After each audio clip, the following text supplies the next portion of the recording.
La isla de Sicilia, en cuyo centro ruge el volcán Etna, era en tiempos de Empédocles la morada de un conjunto de rituales dedicados a la adoración de los seres del inframundo, conocidos como cultos tónicos. El término któn, en griego clásico, hace referencia literalmente a lo que se oculta en la tierra profunda, a lo telúrico. Así, por ejemplo, en contraste con la religión que se practicaba en Atenas, donde se adoraba principalmente a Zeus, a Poseidón y fundamentalmente a la luminosa diosa Atenea, en Agrigento se honraba más bien a los dioses del Hades, a los guardianes del inframundo, a los llamados señores de la muerte.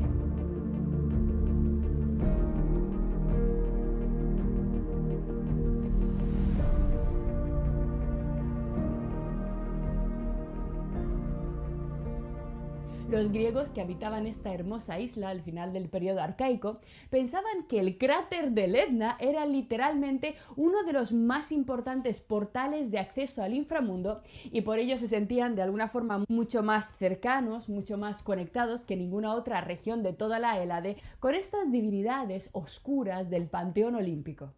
No se trataba, por tanto, en absoluto de una religión diferente, no es como el caso del orfismo, en absoluto, sino que, digamos, dependiendo de las circunstancias propias de cada una de las polis griegas, sobre todo dependiendo de su relación con el mar, con la agricultura, con diversos aspectos de la vida, en cada una de las ciudades que conformaban ese mundo complejo de la Hélade, ese mundo de la antigüedad arcaica griega, se honraba, se rendía culto a un dios distinto de los llamados 12 principales del Olimpo. Las ciudades portuarias, por ejemplo, o las que estaban muy relacionadas con el comercio marítimo, con el viaje, con el mar, solían tener un especial aprecio y numerosos templos dedicados a Poseidón. En Delfos, por ejemplo, se adoraba fundamentalmente a Apolo, el dios de los vaticinios. En Olimpia, en la ciudad donde se celebraban los Juegos Olímpicos, se honraba al dios de las victorias, a Zeus. En Atenas, a Atenea, como su nombre indica, y en toda la gran isla de Sicilia, los bramidos nocturnos del Etna hacían inevitable a sus habitantes pensar y soñar con el mundo de los muertos. Los cultos tónicos se distinguían, por tanto, sobre todo por centrarse en un aspecto muy concreto de la realidad humana, la muerte. La muerte que además no era considerada por los ciudadanos de Sicilia como algo irreversible, sino más bien como un estado que se podía controlar. Es decir, a través de los rituales tónicos se contemplaba la posibilidad de revertir y controlar la muerte por medio de encantamientos y sacrificios que se debían realizar siempre al abrigo de la noche.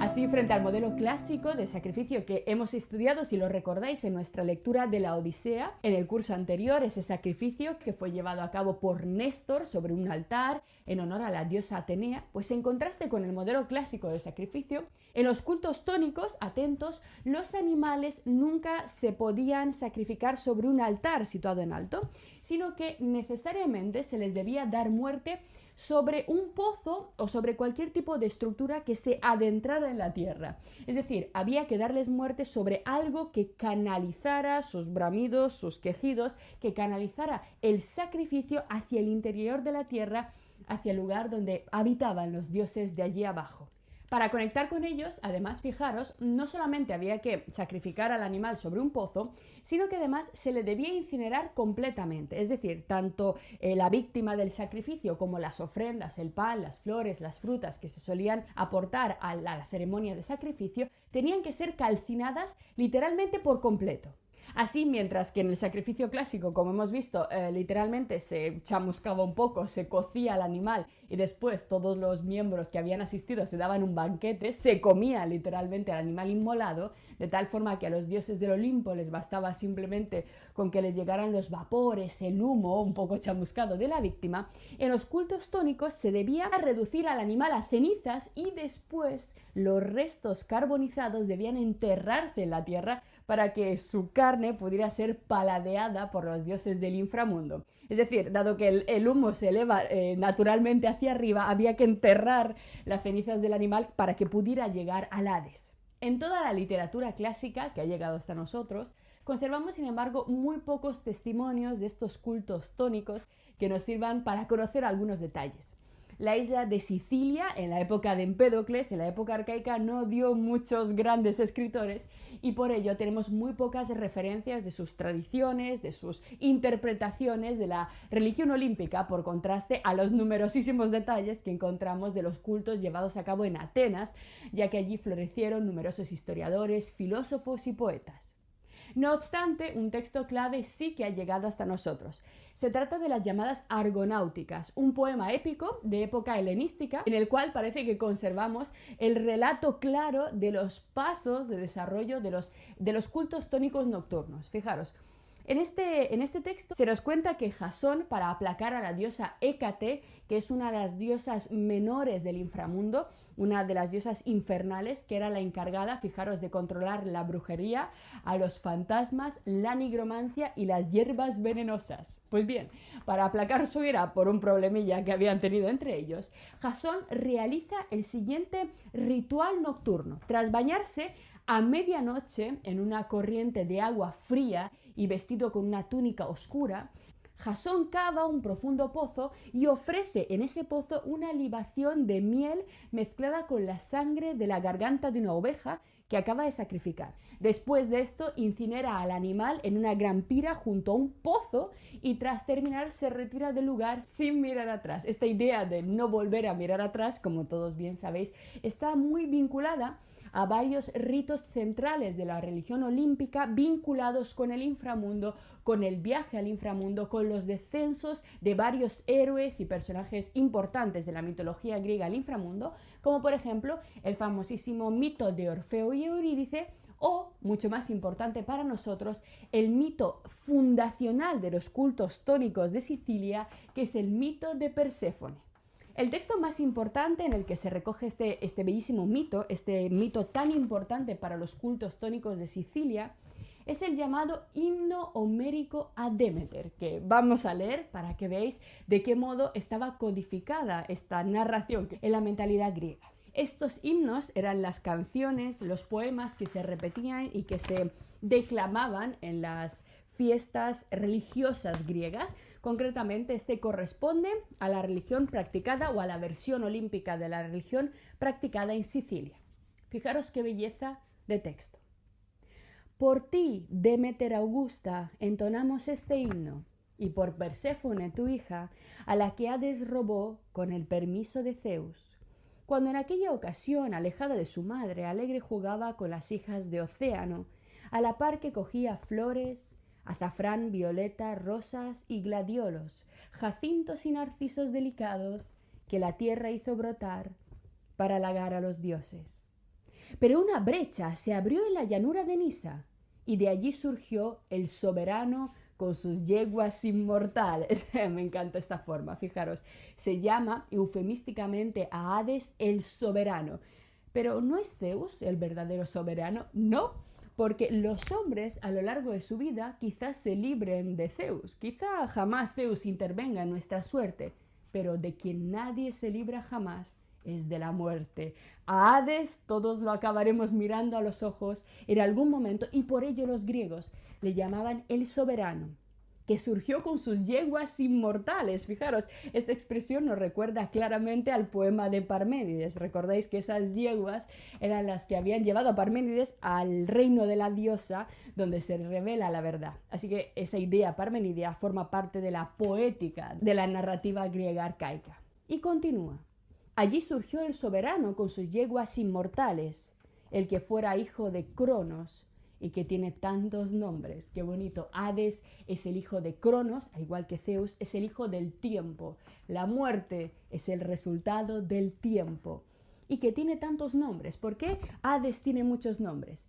En la mentalidad griega, en la cultura griega, literalmente pronunciar el nombre Hades era algo que les aterraba, traía inmediatamente mala suerte, era una forma de invocar a la muerte.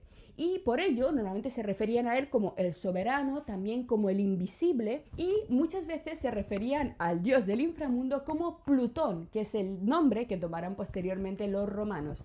Plutón en griego clásico significa el rico y se refiere al hecho de que los materiales preciosos, las piedras, los minerales están en la tierra, así que Hades es el más rico de todos. Y fijaros esta vinculación de la muerte con la riqueza, la idea de que en realidad nada permanece y cualquier empeño humano acaba regresando al mundo del dios de la muerte, ¿no? Precioso, el rico, el invisible, el soberano. Y aunque puso resistencia, de ella se apoderó. Terribles fueron sus gritos que suplicaban a Zeus, mas ninguno de los dioses ni de los hombres mortales, ni siquiera los olivos, se apiadaron de su voz. Helios, sol, que todo lo alumbras, ayúdame al menos tú, si alguna vez de algún modo fui grata a tu corazón. La hija a la que parí, mi más querido tesoro, habla Demeter. Escuché su agudo grito que resonó en el cielo, mas no pude ver quién era. Tú que todo lo contemplas en la tierra y en el mar, dime si has visto a mi hija y quién me la ha arrebatado. Y contesta Helios, el sol contesta la diosa Demeter. Ningún otro es el culpable, sino el mismísimo Zeus, que con Hades hizo un pacto para entregarle a tu hija y que así fuera su esposa. Él se la ha llevado al mundo de las tinieblas a pesar de sus gritos en su carro sombrío. Al enterarse de esta gravísima traición por parte de todos los dioses, Demeter se enfada, decide abandonar el Olimpo y buscar a su hija en la tierra, mezclarse con los hombres, y fijaros, a continuación aparece la narración de la instauración del culto a Demeter que se produjo en la ciudad de Eleusis, y por ello los cultos a la diosa Demeter se llaman cultos eleusinos o misterios eleusinos. Fijaros. Un dolor mucho más cruel se apoderó entonces de la diosa, que vagó entre los mortales alejada del Olimpo. Así llegó cierto día hasta la tierra de Eleusis, donde gobierna Celeo, que es el rey de esta ciudad. Y a la vera del camino se sentó junto a un olivo, muy cerca de un pozo donde sacaban agua los hombres. Y tomando la apariencia de una anciana venerable, se la encontraron las hijas del soberano Celeo.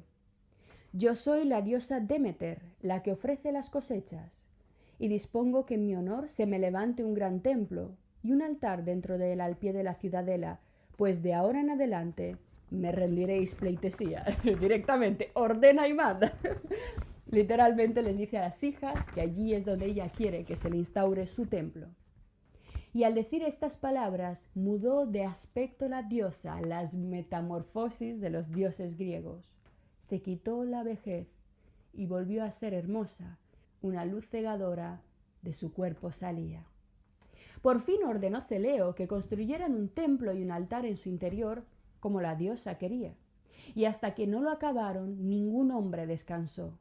Allí Demeter, alejada de los dioses, permanecía muy triste, apenada por su hija. Y aquel año provocó que fuera el más espantoso que los hombres conocieron sobre la tierra fecunda, pues en ninguna región medraba semilla alguna, ya que Demeter se encargaba de mantenerlas ocultas, impedía que germinara la semilla, el alimento. Y ahora habla Hermes, el enviado de Zeus. Hades de oscuro cabello, soberano de los muertos, ha bajado para hablar con el soberano. El padre Zeus te ordena que liberes a Perséfone y que vuelva con su madre para que cese su odio, pues ya tiene planeado aniquilar a los hombres y ha ocultado las semillas para que no hagan ofrendas. Fijaros, su problema es que se van a quedar sin sacrificios. Alejada del Olimpo alimenta su rencor y sentada permanece junto a su templo en Eleusis. Así habló el Argicida, un sobrenombre de Hermes, se le llamaba también Argicida porque mató al gigante Argos, el gigante de 100 ojos. Así habló Hermes, y escuchó sus palabras el señor de los muertos, que a Perséfone dijo: debes volver con tu madre y que te vea contenta. Yo después seré un esposo digno, pues soy hermano de Zeus, y mientras estés conmigo, serás reina soberana. Al escuchar sus palabras, Perséfone se alegró, pero antes de partir tomó un grano de granada, que es solo uno, cada mito lo cuenta de una forma diferente. Un grano de granada que es dulce como la miel y que Hades le ofreció porque sabía que así tendría que regresar. Al oír esto, Demeter serenó su corazón e hizo brotar de nuevo el fruto de los campos de la labranza, y la tierra antes estéril se convirtió de nuevo en un jardín.